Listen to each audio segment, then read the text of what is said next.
പ്രതീക്ഷയുടെയും പ്രത്യാശയുടെയും ഒരു സ്നേഹദിനത്തിൽ എല്ലാവർക്കും എൻ്റെ സ്നേഹവന്ദനം.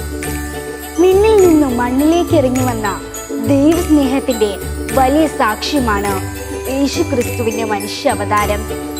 മനുഷ്യകുലത്തിൻ്റെ നിതാന്തമായ കാത്തിരിപ്പിനുള്ള ഉത്തരമാണ് പ്രത്യാശയുടെ വെളിച്ചമായി മാറിയ ക്രിസ്തുമസ്. വിശ്വാസത്തിൽ അടിയുറച്ച പ്രതീക്ഷകളും ക്ഷമയോടെയുള്ള കാത്തിരിപ്പും നമ്മുടെ ജീവിതത്തെ ഉയർച്ചയിലെത്തിക്കും.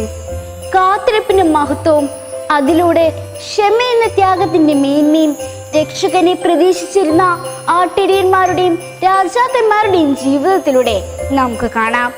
ഇത് നമ്മെ ജീവിതത്തെ ഉയർച്ചയിലെത്തിക്കും.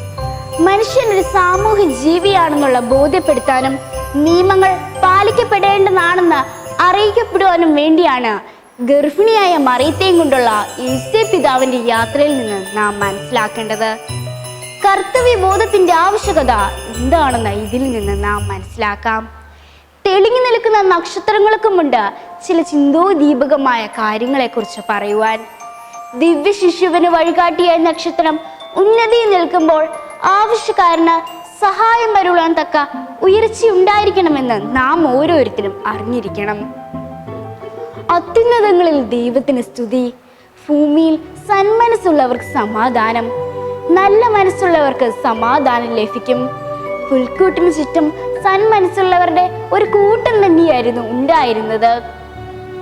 ഏതവസരത്തിലും ഒപ്പം നിൽക്കുന്ന സൗഹൃദങ്ങളാണ് നല്ല സൗഹൃദങ്ങളെന്ന് തിരിച്ചറിയുവാൻ നാം പഠിക്കണം.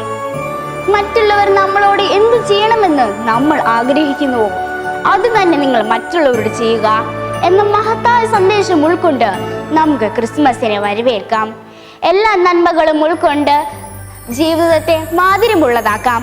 ഈ ഭൂഗോളം മുഴുവൻ പുണ്യങ്ങളാൽ സമ്പന്നമാക്കട്ടെ. ഏവർക്കും ക്രിസ്മസ് ആശംസകൾ നേരുന്നു.